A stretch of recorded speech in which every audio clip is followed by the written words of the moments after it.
Hey everyone, and welcome to another deep dive. Today we're heading off to a really fascinating place. I think you're going to love it. Madagascar. Now I know you're thinking, lemurs, right? And those cool baobab trees.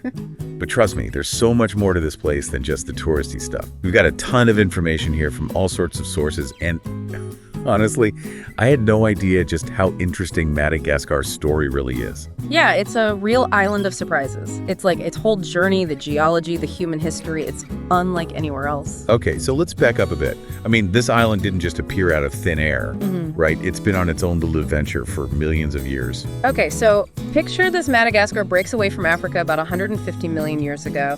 And then get this, it splits from India too around 90 million years ago. So that isolation, it basically created this perfect little evolutionary experiment. Whoa, that's insane. So it's like Madagascar's been brewing up its own unique life for, like, forever.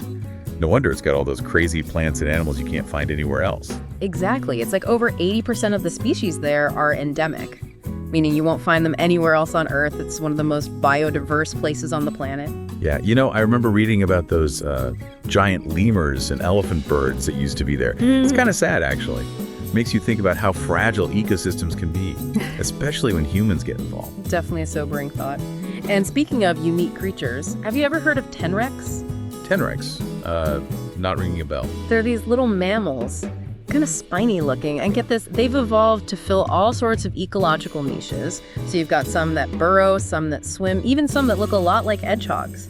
It's a textbook example of something called adaptive radiation. Wait, so evolution basically went wild in Madagascar and created all this diversity. That's so cool. What's this adaptive radiation thing all about? Think of it as nature's way of trying out different things. When you've got an isolated place like Madagascar, species have the freedom to branch out, evolve into all kinds of forms, all to take advantage of the different resources and habitats. So like each type of tenrec found its own way to make a living in Madagascar. Pretty amazing. Okay, let's switch gears for a sec and talk about the people. It seems like human history in Madagascar is a much more recent thing. You're right. People didn't actually show up there until about 350 BC, which is pretty late in grand scheme of things. And where those first settlers came from, still a bit of a mystery, actually. Ooh, mystery. Love it. What do we know about where they might have come from? Well, the evidence points to this mix of African, Asian, and maybe even Middle Eastern influences. Imagine right from the start, Madagascar was this cultural melting pot. So interesting. And that mix of cultures that set the stage for the Marina Kingdom, right? Yeah. I'm really curious about Queen Ranavalona. She seems like a fascinating figure, even if she was a little controversial. She was a powerful ruler, that's for sure. Right. She really fought hard to keep Madagascar independent, especially when European colonialism was spreading everywhere. Her reign was a time of progress, but also, some would say, brutality. Yeah, so her legacy is definitely complicated. Strong leader, but with a darker side. I guess history is rarely black and white. We can't forget about the whole French colonization thing either. That had to be a tough time for Madagascar. Definitely a turning point. The French colonized Madagascar in the late 1800s, and it brought a lot of changes, both good and bad. You know, exploitation of resources, suppression of local cultures, but also new infrastructure and technologies. Wow, so much change and upheaval. How did the people of Madagascar deal with all that? Well, one thing that really stood out to me was this concept of fady. Basically, it's a whole system of taboos and beliefs that affect daily life in Madagascar. Fady, tell me more about that. What kind of things are considered fady? It really depends on the specific region and community. But fady can be about anything from what you eat to where you build your house. They often have to do with respecting ancestors, the natural world, and spiritual beliefs. So, like, you need to understand fady to navigate life in Madagascar, like a cultural guidebook. Exactly. It's all about showing respect and not causing offense. But here's the thing. Fady also played a role in resilience and resistance, especially when they were facing outside pressure. Makes sense. It's like holding on to their cultural identity in the face of change. But speaking of surprises, you mentioned something earlier about Madagascar having a connection to Borneo. Now that was unexpected. Right. Totally unexpected. But the architecture in Madagascar and Borneo, they've got these striking similarities, and Borneo is thousands of miles away in Southeast Asia. That's crazy. How could two places so far apart share something so specific? It's a good question. It makes you think about ancient migration and cultural exchange, things we're still trying to figure out. There's a theory that Austronesian sailors, they originated in Southeast Asia, may have reached Madagascar ages ago, bringing their architectural styles with them. Wow, so maybe a cultural exchange that spanned continents. That's incredible. Makes you wonder what other hidden connections are out there just waiting to be discovered.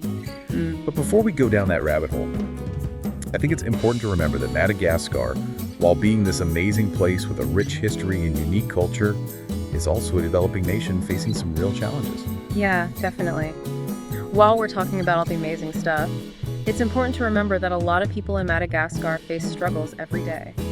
Poverty, lack of access to healthcare and education, and environmental issues are all big problems. It's a good reminder that progress and development need to happen while also preserving the things that make Madagascar so special, the natural beauty and the cultural heritage. I agree. It makes you think about the strength and resilience of the people there who keep thriving despite these challenges. Well said. Yeah. Okay, before we move on to the next part of our deep dive, what surprised you the most about Madagascar? For me, it's got to be that architectural link to Borneo. It's like a whole new world of possibilities. For me, it's the incredible diversity of the tenrecs and what they tell us about evolution and isolation. It shows you just how much we still don't know about nature. What about you? What stood out to you? Honestly, it's the whole package. The history, the culture, the biodiversity. Madagascar is like a hidden gem full of surprises, just waiting to be explored. Couldn't agree more. It's a place that makes you question what you thought you knew about the world, a real challenge to our assumptions. It really is. And I think a big part of what makes it so unique is the people. Yeah, we briefly mentioned the 18 officially recognized ethnic groups, the FOCO. I'm really fascinated by how that diversity came to be. Well, it all goes back to that melting pot idea we talked about. Each FOCO brings its own traditions and dialects, and usually a really strong sense of identity tied to a specific region. Like this living tapestry, Yeah. woven together from all these different cultural and historical threads. Exactly, and you see it reflected in all sorts of things, even in the way they grow rice. Oh yeah, like how the Marina people are known for their irrigated rice farming. I read about their terracing system. It's supposed to be really unique. It is super efficient. And then you've got groups like the Betsaleo who've developed their own techniques for growing rice up in the highlands. So it's not just one method, but all these different approaches, each one adapted to the environment and reflecting the different cultures. Exactly. And that diversity carries over into their spiritual beliefs as well. Now that's something I'm curious about.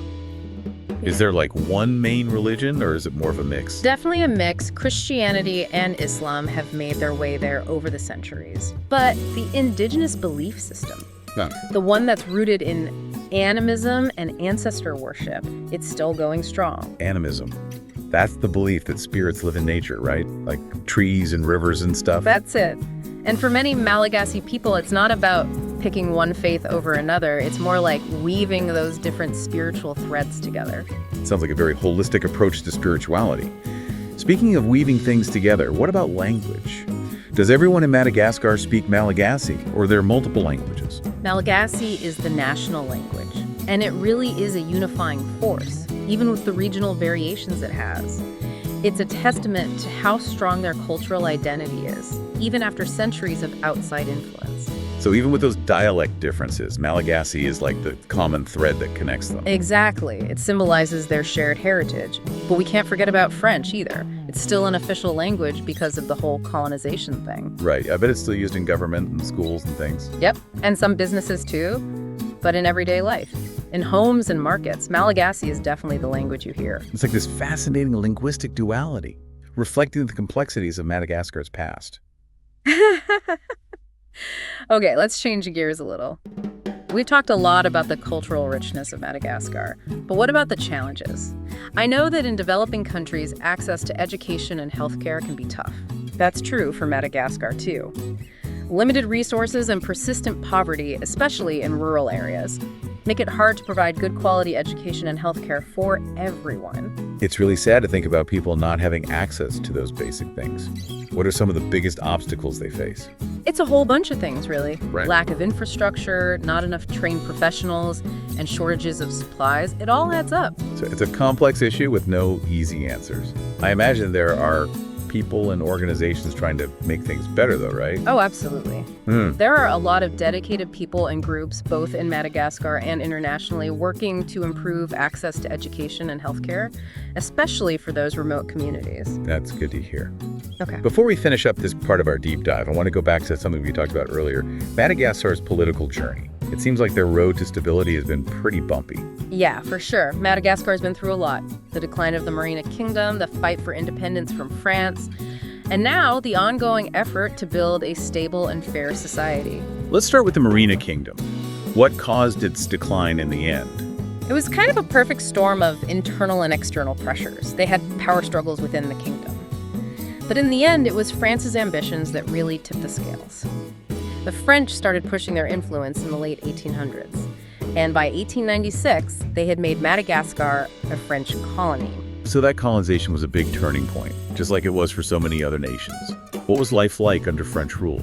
Like most colonial situations, it had its ups and downs. There was exploitation of resources, they tried to suppress Malagasy culture and language, and naturally there was resistance from the people.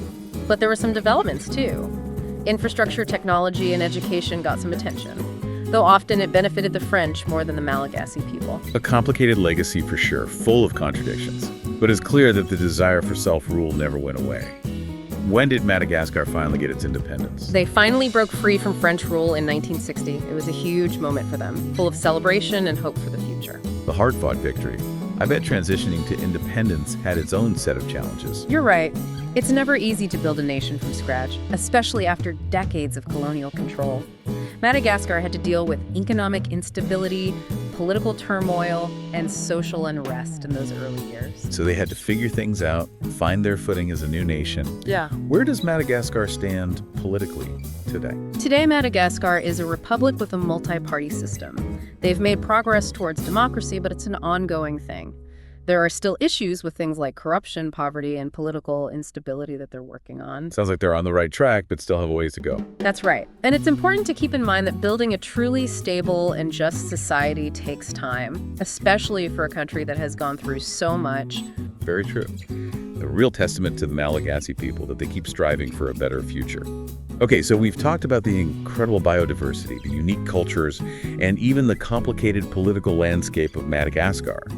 But let's shift gears a little bit and talk about the economy. What makes Madagascar's economy tick? And what kind of challenges are they facing? Well, agriculture is definitely a cornerstone. A huge part of the population works in farming, and the land is fertile. They grow a lot of different crops. We already touched on rice being a staple. Yeah. What are some of the other big agricultural products? Vanilla. Actually, Madagascar is one of the world's top vanilla producers.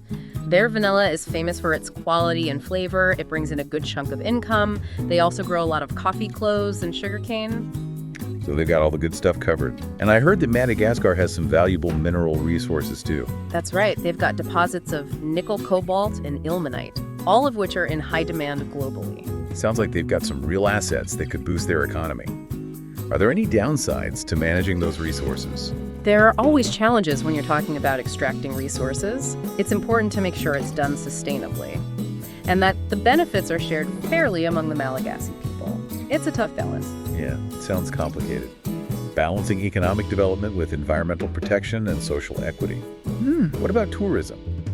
I imagine Madagascar's unique environment and landscapes attract a lot of visitors. You're absolutely right. Tourism has a ton of potential there. They've got rainforests, an amazing wildlife, stunning beaches, vibrant culture, something for everyone. But again, managing it responsibly is key. Yeah, I was just thinking that too much tourism can have negative impacts on the environment and local communities. How do they find that balance? There's a big push for sustainable tourism practices in Madagascar, working closely with local communities, minimizing environmental impact, and making sure the tourism revenue actually benefits the people who live there. It's great that they're thinking ahead and being proactive about sustainable tourism. Well, as we wrap up our deep dive into Madagascar, what are your final thoughts? What makes this island nation so special in your opinion? For me, it's the combination of everything: the incredible biodiversity, the rich culture, and the resilience of the people. Madagascar has faced so many obstacles: colonization, political instability, economic hardship, but they always come out stronger. Their spirit never breaks. Couldn't agree more. It's a place that really challenges the way you think about the world. It's full of surprises and unexpected connections, and of course the natural beauty and cultural richness are just inspiring. It reminds you how interconnected everything is on our planet, how important it is to protect our natural heritage, and just how strong the human spirit can be. Well said. And to our listener, we hope this deep dive into Madagascar has sparked your own curiosity. Has it given you a new appreciation for this remarkable island nation? What sticks with you? The amazing lemurs, the ancient Fadi traditions, the bustling markets of Antananarivo, or maybe the call of the Indri in the rainforest.